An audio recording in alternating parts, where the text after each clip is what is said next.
Tervetuloa tänne Mr. Nostalgia nurkaukseen.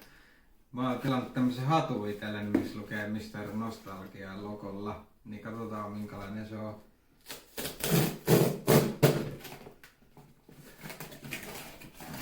Täällä se hattu on. Sitten.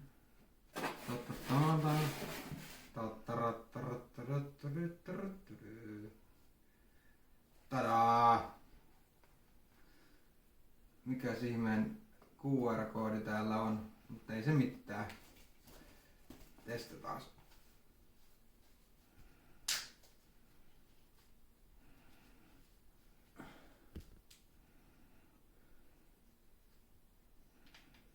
Noin. Miltä se näyttää? Kun siinä on tossa toi lappu tossa päällä, niin näyttää ihan propellilta. Ei jumalauta. Voiko sä laittaa tää huuhaan pois? Tää on ihan hirveä.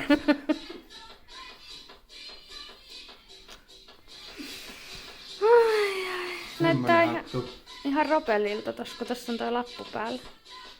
Ei se haittaa. No ei kun se lähtee irti, mutta nyt kun se oli päässä, niin se näytti ihan kun se olisi semmonen... Tiedätkö niitä vanhaa-aikaisia niitä, missä oli semmonen värillinen propelli päällä? Ei oo enää. Ei, miksi otit sen pois? Se oli hieno. Olisit jättänyt se. Propelli pää. No sä oot vähän.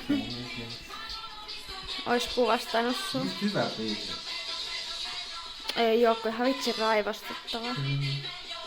Ainakin tälleen 15 tuntia hereillä olleen.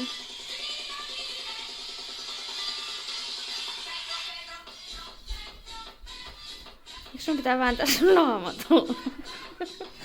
En mä jaksa. Siinä se video. Kuva edelleen.